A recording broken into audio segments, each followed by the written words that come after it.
Luckily, with the work that we did through acupuncture and herbal supplements and really just focusing on self-care, I was able to get my cycle back very quickly and definitely put my body in the best shape possible to carry a baby.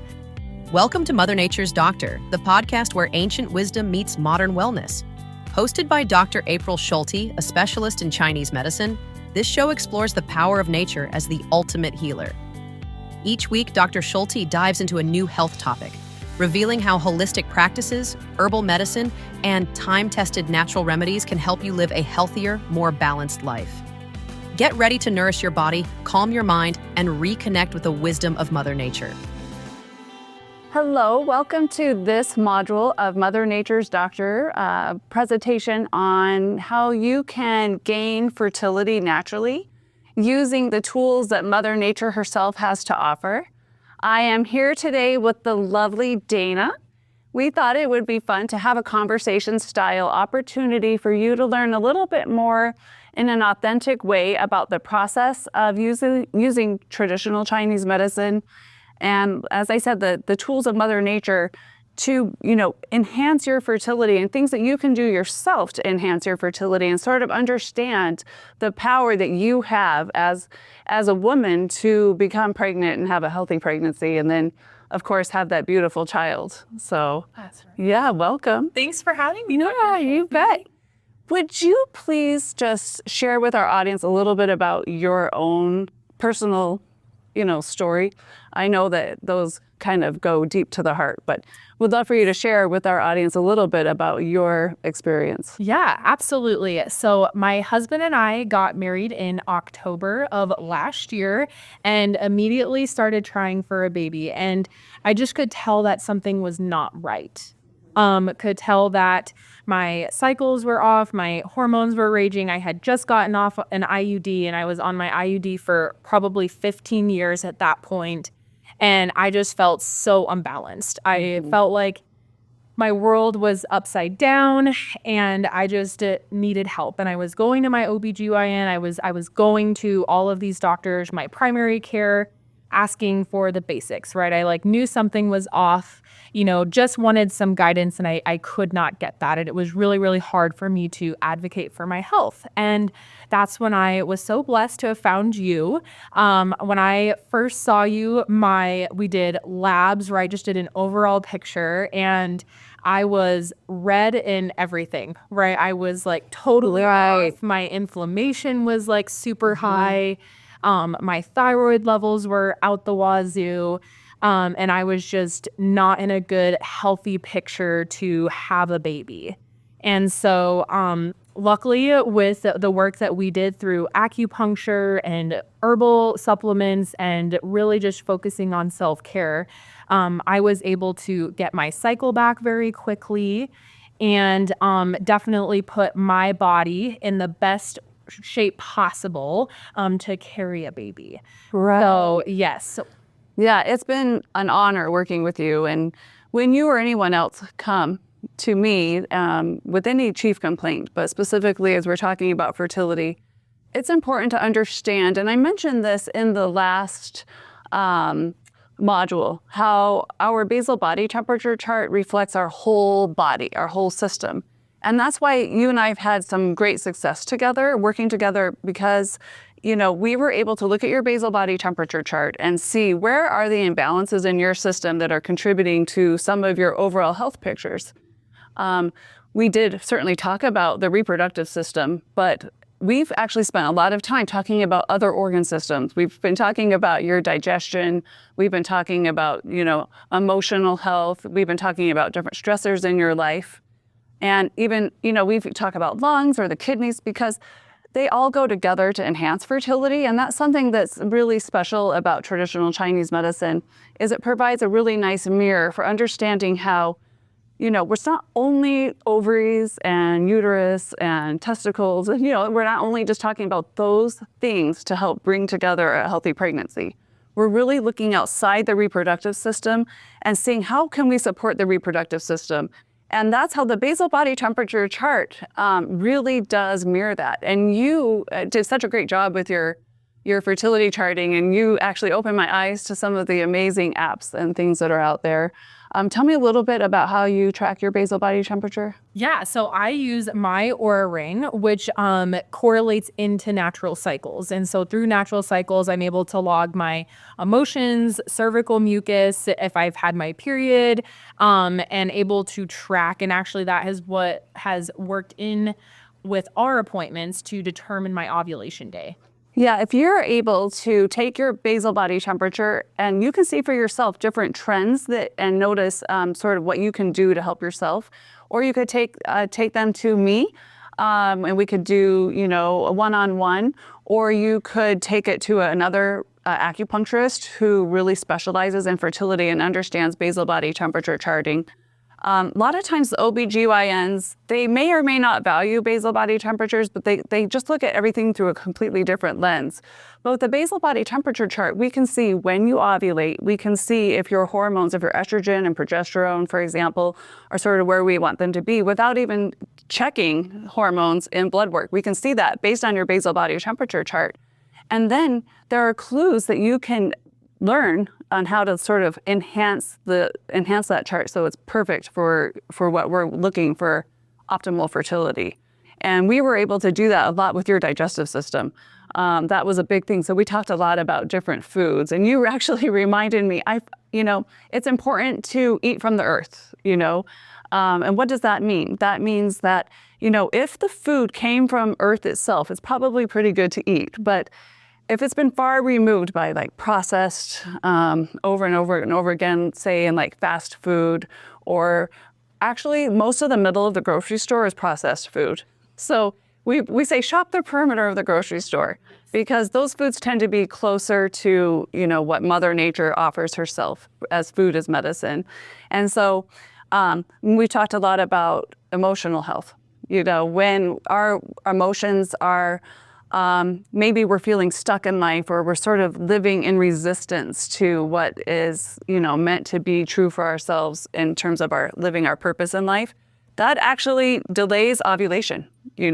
That's a very direct correlation with if your temperature at ovulation doesn't spike up pretty immediately and it goes slowly, that's a sign of what we call liver qi stagnation. And it's a different term, but it's the idea that our body's energy is stuck. And so the body actually has trouble releasing the egg in a healthy way. And that egg is only viable for 24 hours. And so it helps to know. And the basal body temperature chart will give you a clue. When that temperature drops, that means you're about to ovulate.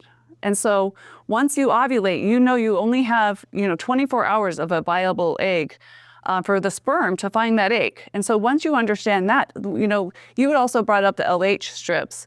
And those are a helpful tool. But I will say, by the time you get a positive LH, you've already missed some critical hours that the egg has been, out, ready for a sperm to meet it. So Yeah, you mentioned that oftentimes like LH strips are a tool, but don't depend on them. Right, exactly. When you can combine tools like the LH strips with the basal body temperature chart, then you get a clear idea of what's actually going on in your body.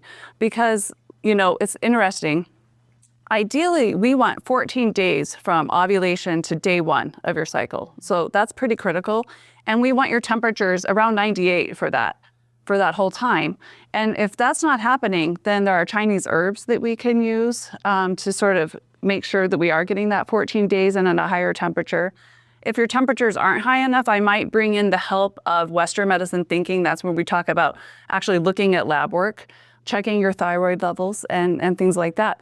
Sometimes your thyroid can be completely fine. Even we can test your sex hormones like progesterone and estrogen, they're fine, and the temperatures are still low. And that is when we can really lean on things like Chinese herbs and things like that. Or even if your hormones aren't optimal, the Chinese herbs help your body, and food too. Food is medicine, and just lifestyle. We can actually enhance the body's ability to balance its own hormones without taking hormones, which is pretty exciting. Yeah. So you had mentioned as well, like talking about all of these systems, right? So we've got thyroid, liver function, digestion, right? What about things in addition to diet, like sleep and stress levels? Like, how are those systems that play into fertility? That's such a great question. And, when you do take your basal body temperatures, you might note like, oh, I didn't sleep so well last night, or I was awakened by the dog at 2, and or what have you. But of course, sleep is where we actually heal. When our body is at rest, that is when we're able to heal.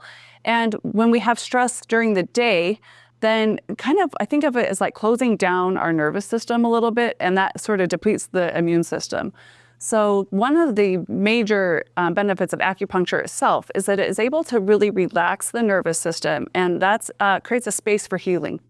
If it feels like there's like constantly a bear chasing after us all day and we're constantly living in fight, or freeze, we can't really heal and regenerate. So sleep obviously is a place where we can regenerate, but also during the day, if someone has what we call yin deficiency, which we kind of talked about that in the last module, if someone has yin deficiency, it's important they learn to rest, and even rest during the day. And that means sort of bringing the nervous system to a place where the parasympathetic and sympathetic nervous system can sort of coexist and sort of work together so that we can feel calm.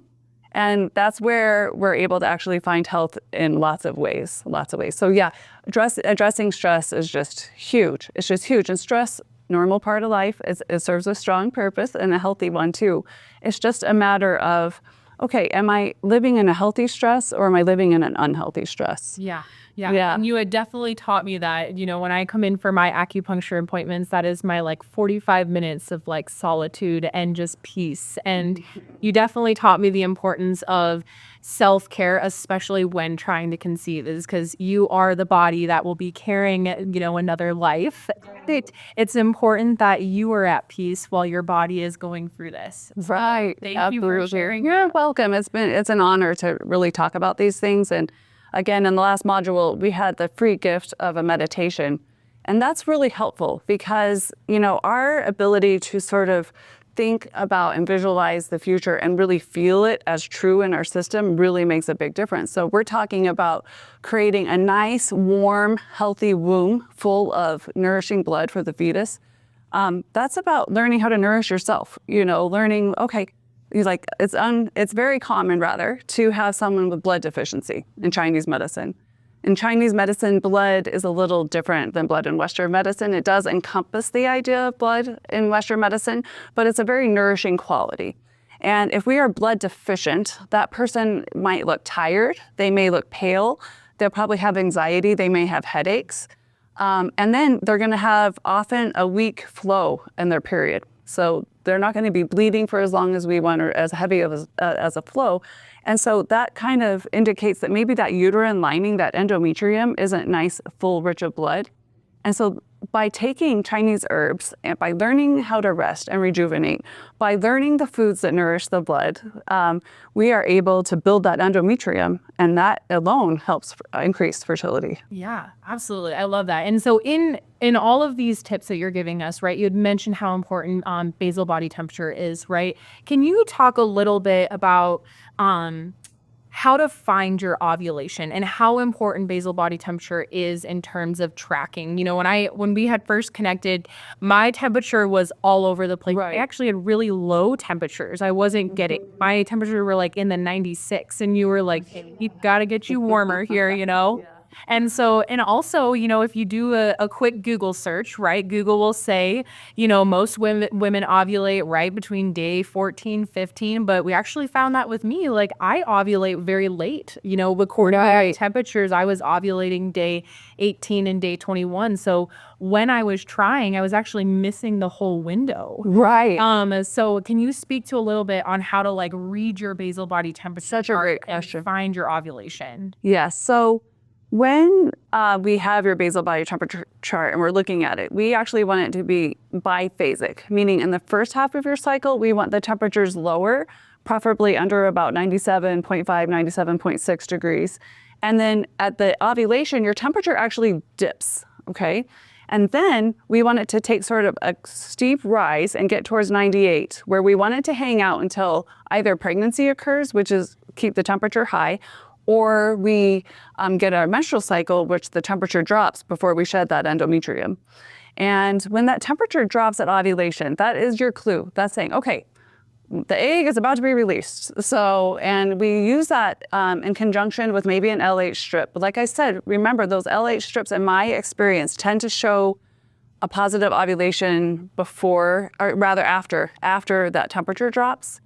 And then we do look at things like cervical mucus, which on that chart that I provide for you, there's an opportunity to mention if you notice cervical mucus, it'll feel pretty slippery, like when you use the restroom. Yeah.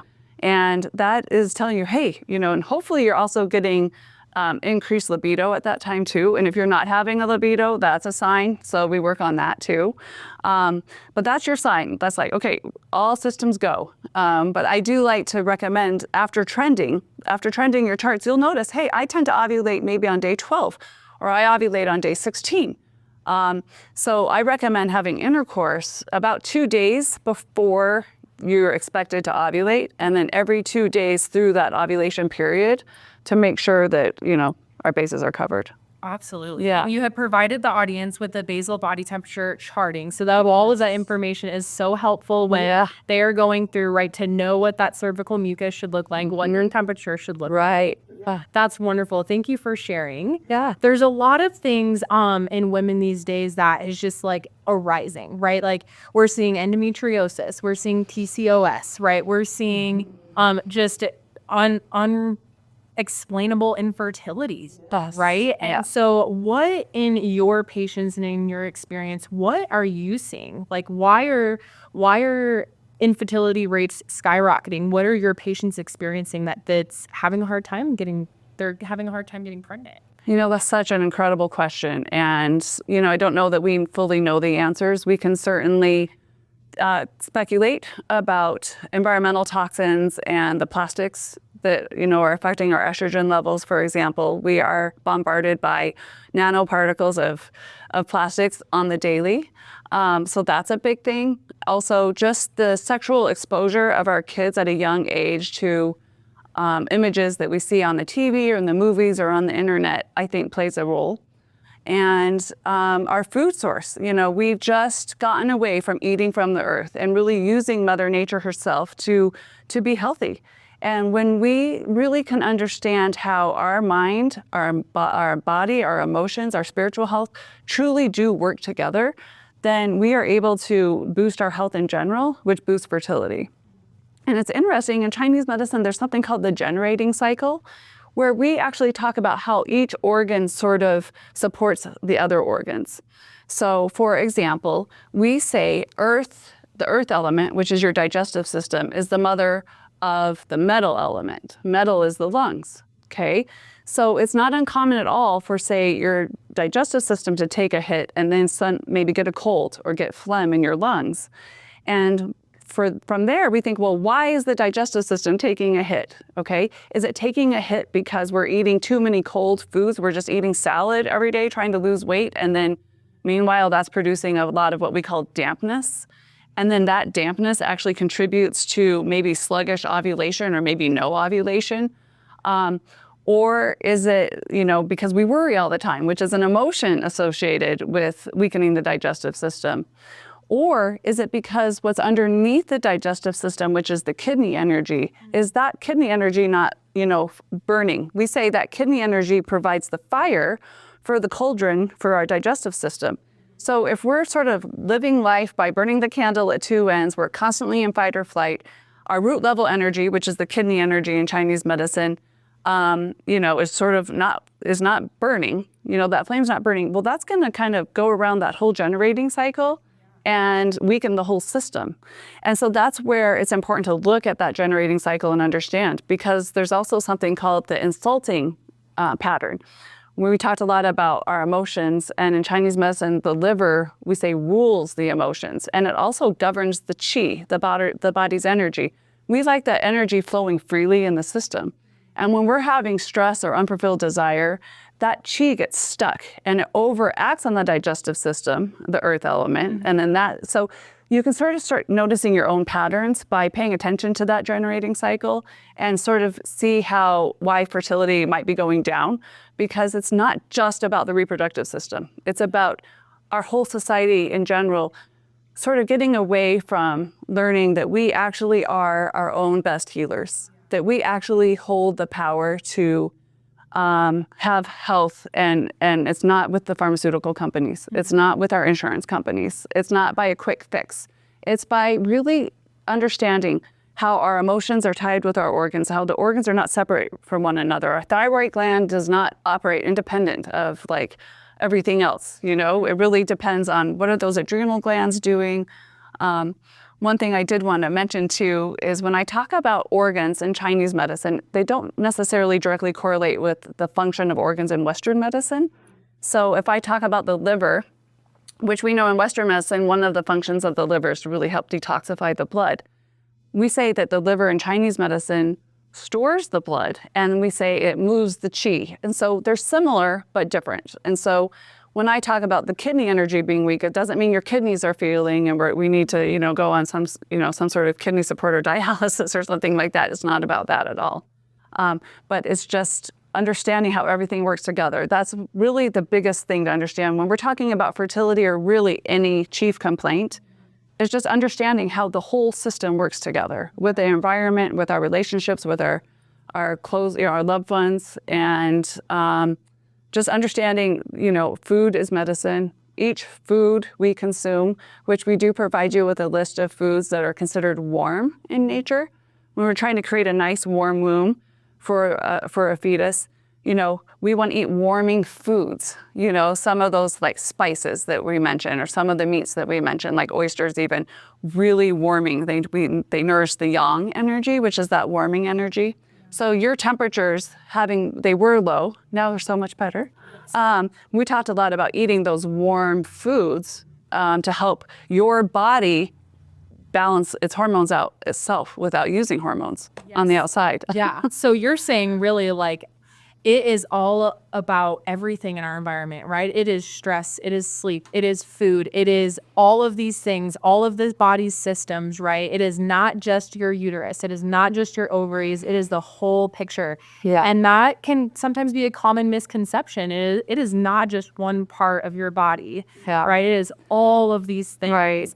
And so if someone's trying to get pregnant, I see often in my generation, right, mom or women who are wanting to get pregnant, right, they're like, oh, I want to have a baby. So when we're ready, I'm going to start eating healthier and I'm going to start doing all of these things, and they're eating Taco Bell and drinking, a lot during the week, right? But they're wanting to have a baby. When would you recommend, like, if someone is like, I want to get pregnant, when would you say, like, it is time to start taking action now to address all of the systems for that moment? When is that, like, time frame? Man, such an incredible question.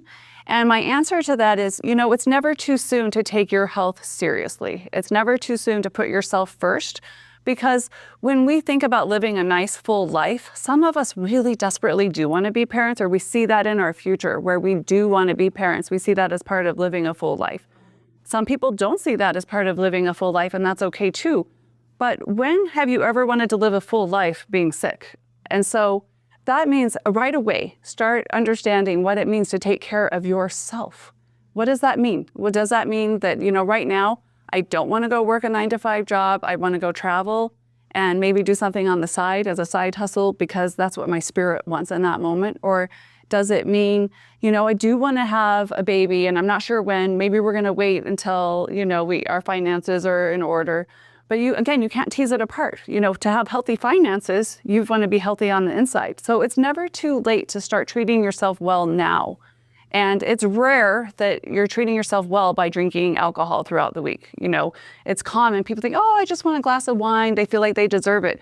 What are you really deserving at the end of the day? Is it some quality time with a loved one? Is it a bath? Is it drinking water? Is it drinking goodnight tea? Is it reading a book? What is it that your body's really wanting? When we look from the outside to help ourselves on the inside without looking within first, that's when we're not going to do well. And so at the heart of getting pregnant, at the heart of being a mom, is learning how to take care of yourself first and learning, true self-love, which sounds really cliche, especially nowadays. Well, just love yourself. It's actually not that easy. It might take some digging and looking at that, and you deserve that. You deserve it at any time. So if you're ready to get pregnant, if you think at any time you want to get pregnant, the time is now. And I would also like to speak to birth control a little bit because That's such a good man, so many women. topic. It's a loaded topic. And I certainly understand the purpose of birth control from, using it for birth control, for conception purposes. But I also know that a lot of girls, young girls and women, are put on birth control for things like just regulating menstrual cycle or helping with menstrual cramps. And again, that's looking at getting to a problem from the outside instead of looking on the inside. And we've just largely lost our ability to understand that we can heal ourselves. We can heal ourselves. And if your body's having menstrual cramps, that means something's off. Your body's really trying to talk with you and give you clues. Say, okay, it's normal to maybe have a little bit of cramping, but it's not normal to be like writhing in pain on the floor, which I see so often. I was one of those people. What is going on? What is really going on? We're asking ourselves to look deeper than just sort of reaching for a birth control pill. And so when someone comes to see me and they've been on birth control for a long period of time, I do talk with them, of course, about the risks of stopping birth control if they don't want to get pregnant. But also, we've got to sort of remove that layer to see what is the system really doing without that medication sort of altering their system. Yeah. And so we can really get a clearer picture when we're not on that medication, for example. That's such a good point. And I actually, myself, I was on birth control since I was 11 years old. And I had taken every form of birth control. I had taken the pill, the IUD, the Nexplanon in your arm, all of the things, right? And when I stopped those things, I was a different person. It was crazy how my body was like trying to talk to me, and really the only reason I was put on those things right at 11 years old was because my period was so bad. Right. But I was also unhealthy. I was not eating foods from the earth. I was eating the kids' cuisines and all of the brownies and things that kids would eat. Right. But it's crazy how these days birth control can often be a blanket. It is a blanket for those diagnoses or those communications between your body. And it's really important to utilize those cues that our body is giving us to help get back on track of like what our bodies were made to do. It's so fun to think about your story. And as we're talking, I'm sort of looking back to what it was like when you first came in. And it's been so amazing to see the growth because, you just seem happier. You seem more vibrant. You seem more self-assured. And, I've always told you that I've seen a lot of like special qualities in you, but they just really are coming to the surface because you are learning to take your health into your hands. And it's so fun to see. And that's how we know you're going to get there. And when you are becoming healthier and you're just feeling better and you're feeling more vital, you're enhancing your fertility. Yep. That's a clear, direct sign. Yeah, it's truly amazing. I mean, when I first came and saw you, like, I was getting daily migraines. I mean, I got a CT scan because they didn't know why I was getting migraines, right? And I was exhausted all the time. I had to take 3 naps to even just get through the day. It was crazy. I mean, my systems were on overdrive. I had felt the worst that I had ever felt in my life when I had came to see you. And since then, you have taught me the importance of self-care, balancing all the systems, advocating for my health, and really focusing on the end goal, right? And being positive and hopeful. You were just picture these things. And so that has carried through with me through my fertility journey. And as we embark on a new season and prepare for all of these things, I would say you definitely set up my future family for success. Yeah. And I know that you will the audience as well. Thank you so much for saying that. It's such an honor and it's so fun. It's inspiring. It reminds me of the importance of education because, it's not anyone's fault that we sort of fall what's the right phrase, that we sort of not fall victim to, because victim is just, we're not victims, right? It's the system we are taught. It's the system we are taught. And it's up to us to sort of pay attention to that and sort of figure out how to change it. And it's just sort of a mold that we kind of want to start to break, that we kind of fell into quite naturally. Our parents fell into it naturally, and then we fall into it naturally. And we're just starting to see and sort of starting to wake up to the fact that it's really not the job from an outside source to help us heal. It really is on the inside. And that's what gives us our power for healing. And it's so fun to be able to take that power back and realize that we can do it on our own. Yeah. Yeah. Change is hard, but when change comes with something that you've wanted so much in your life, right? To be a mom and to do those things, that change is so worth it. And I just can't thank you enough personally for helping get my health back on track and setting, my future pregnancy and my kids up for success. I truly attribute my stability in my health, definitely to the work that we've done together. Is there any other tips that you can give the audience as like a last nugget of information of what they can do today, maybe using their basal body temperature to start their fertility and start learning about their systems? What are their systems saying? Right. Really good question. Along with that answer, I would like to speak a little bit to, you had mentioned, well, it's not just the uterus. And what that means, it's actually not your fault either. Try not to take it personally. Like so many women take it personally when they're not getting pregnant. They think they're doing something wrong, or they feel like their bodies are failing them, when really our bodies want to heal. They want to provide life, and so to understand that the body could use compassion and, find compassion for yourself through this whole process. Because when we sort of bash ourselves and we put ourselves down and we think, well, it's my fault, I'm unable to get pregnant. Not only is that not true, it's, actually reversing the process for wanting to move forward in the direction you want to go. So one of the first things you can do for yourself is actually visualize yourself pregnant. See yourself holding your child. See yourself doing activities as a family, because then you have somewhere to go. That might provide motivation to maybe choose a different meal rather than, you mentioned Taco Bell. Okay, maybe choose a different meal. Maybe make your own homemade burritos at home instead that night, because you're going to choose you over convenience. There's a lot of stories we tell ourselves that are lies. Like, I don't have time, or I'd rather, it's important I do this instead. But really, what is most important is that we do take care of ourselves. And that is what you can start doing today. And if you're finding it challenging to take care of yourself, take the time to go get some advice from someone you trust about why you might be having trouble choosing you. That's definitely one thing you can do. The next thing you can do is really do take a look at what you're eating. Am I eating from the earth? Am I eating whole foods? Or look at the ingredient list. Are we having like lots of processed ingredients in there? That would be a telltale sign if you can't really understand the words. Like, oh, that's a chemical. Yes. I was like broccoli or blah, blah, blah, side. Yeah. Okay. Is red dye, is that like found in nature? Yeah. Probably not. Yeah, probably or let's start looking at some of the oils that they put in our foods. Like, just take some time. If you're interested, just look a little deeper. That will motivate you for sure. Oh yeah. Absolutely. And one thing that's always helped me and still helps me is, sometimes I do just want to reach for that bag of chips, and I'm thinking to myself, okay, if I can be centered enough to say, do I really want that bag of chips? Or am I thirsty? Or am I tired? Or do I want a deeper connection with my husband? Or I guess I do want that bag of chips. Okay, so I'm gonna have the bag of chips. But most of the time, I'm really just thirsty or tired or something else. And so it's interesting, if I'm really, really tired, I can't do that. I'm not able to decipher that.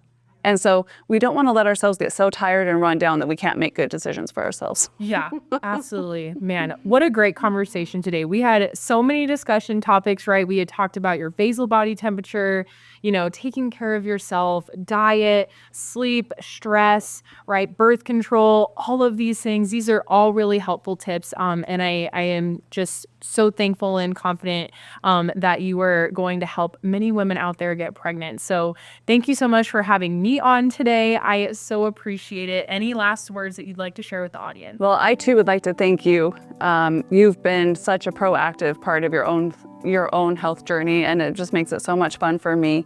And certainly want to encourage all of you to know that you can do this and find that power within you to heal yourself. And I'm here for you.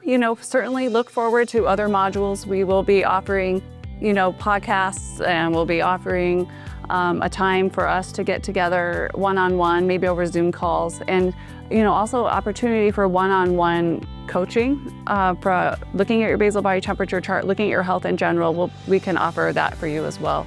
And just so grateful to all of you and to you for this opportunity, because together we're going to make this world a healthier place using Mother Nature's doctor.